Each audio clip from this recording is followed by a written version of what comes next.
We are back inside City Hall. Last week, city officials came together to announce a new step-by-step strategy to combat the persistent problem of domestic violence. Joining us now to talk about the initiative, City Council Speaker Quinn, Police Commissioner Ray Kelly, and Ariel Zwang. She's the CEO of Safe Horizon, which is a group that provides aid to victims of crime and abuse.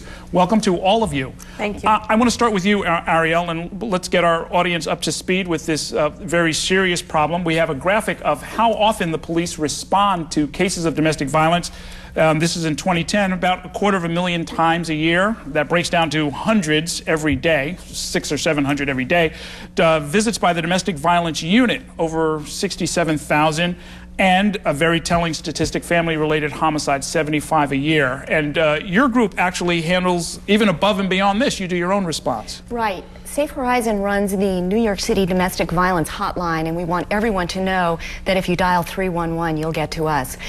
The police provide a critical response for people who are experiencing domestic violence, but victims may have many other needs, including a change of housing, replacement of the income that the batterer used to provide. How will they talk to their children? Do they need shelter? And these are the kinds of things that the Safe Horizon Hotline can help with. Okay, and the initiative that was unveiled legislatively, what are you up to at the City Council? Well, we in the Council, myself working with Jalissa Ferreras, who's the chair of our Women's Issues Committee, we had seen just so many reports recently of horrible domestic violence incidents.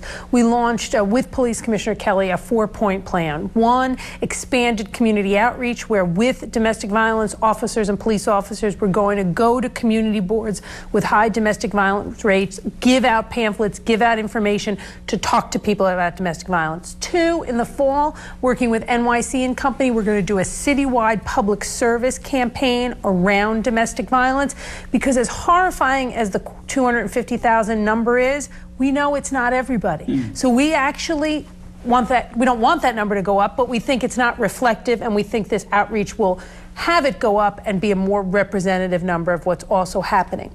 Third, we're going to engage businesses in helping us combat domestic violence. We're going to, with Safe Horizons and the 5 borough chambers of commerce and Kathy Wild at the New York City Partnership, do business-based trainings on domestic violence. Because think of it, how many times have you seen a coworker, you think something's wrong, but you don't know what to do about it? We're going to help employers know what they can do to help get an employee out of harm's way. And fourth, with the Greater New York Hospital Association, we're going to better engage medical and dental personnel in trainings on how to identify injuries that are indicative of domestic violence. And this is a terrible statistic, but domestic violence goes up when the woman is pregnant. We're going to have a particular outreach to OBGYNs, because if those folks can reach out to people in this situation, we think we can get people out of harm's way before that homicide number goes up. And Commissioner, that 250,000 responses a year, that strikes me as such a high number, as really almost the primary work that a cop might be doing on any given tour? Yes, and we think it's underreported. I mean, there's no question about it. It's underreported. It's not dissimilar to rape. So I think that's why the Speaker's program is so important. Get the word out. We know that there are services that are available. We want people to know about it. I mean, women obviously are the vast majority of victims here, but men are victims of domestic violence as well. Yeah, it's a big workload generator for us. We have over 400 people who only do domestic violence. That's the teams that you spoke about. And at a time of diminished resources, that's a major effort on our part. You know, something we looked at when we were doing research for this segment is that a surprisingly large number of cops have actually been hurt or even killed when they were responding to domestic violence calls. No question about it. It's one of the most dangerous calls to go on, because things can turn in a moment. You know, the complainant, the person who's called, all of a sudden, if it looks like, and we have a mandated arrest policy if there's a felony involved, if it looks like you're going to arrest the other person, then they can turn very easily on police officers. We have very violent situations, and most officers will tell you those are the calls that concern them the most. And Ariel, what does it say about our city? Is New York different from other places? Is there's something kind of going on here that makes domestic violence a particularly big problem? Unfortunately, this is a national epidemic. The Centers for Disease Control research, public health research, is that 1 in 4 American women in her lifetime will personally know domestic violence. And it cuts across race, ethnicity, age, everything. So it's something that really all of us have to worry about, and that's why I'm so pleased that the Speaker and the Commissioner are helping to raise awareness of this critical issue. When the initiative kicks in and you're going into these neighborhoods, what's the message going to be? One of the important messages is it's never your fault if you're the victim of domestic violence. It is never appropriate for a spouse or a partner to hit you, ever. 2, there are resources out there that can help you. The police, a huge network of social service agencies who will work with you in every way you need to get you out of harm's way. And 3rd, staying in this situation can be tragic in a way that is irreversible in the loss of your life or just irreversible damage on your children. So most importantly, we want people to know they're not alone. There's places to turn. The police take this seriously, and it is never your fault. And Commissioner, I've got to ask you this because you talked about what a big part of the workload of the department is devoted to this. You're doing more with less, like so many other agencies. In fact, the head count is down from 41,000 at its peak down to what, around 34,000 now? Well, it's actually over 35,000 now. Thanks to the Speaker and the Mayor, we've been able to hire a class of over 1,600 officers earlier this month.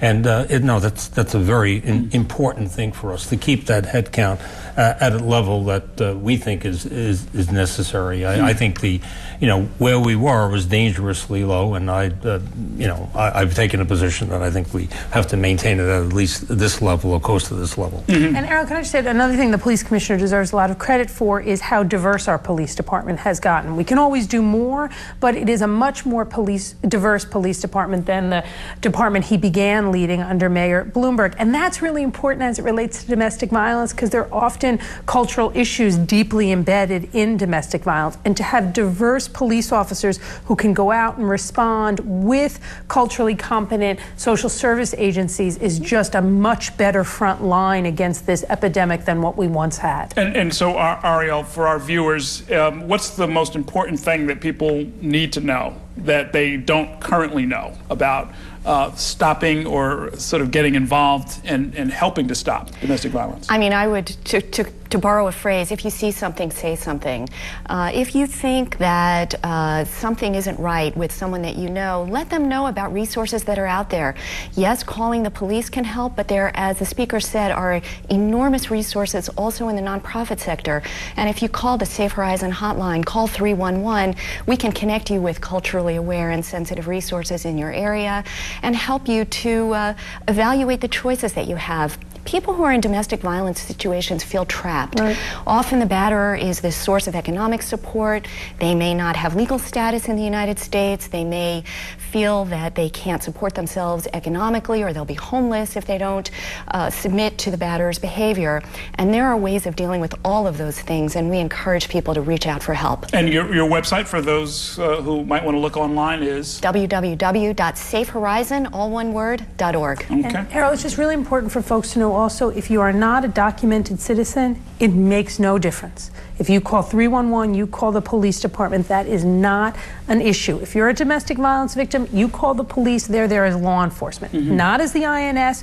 Your citizenship status or lack thereof is irrelevant. And the other thing people need to know is it doesn't stop. If a person is a batterer, they do not stop. It doesn't get any better. You have to find a way to get out of the situation. And Commissioner, I mean, it may not matter citizenship status, sort of at the point of contact, but somewhere in that chain of custody, isn't it going to be raised when you're checking for warrants or when other background? Well, it's interesting because there is a separate process for that. If someone is undocumented and they've been a victim of, let's say, domestic violence, in order to stay in this country, we have a U visa process that's been put in place. It goes through the police department. It's an accelerated process.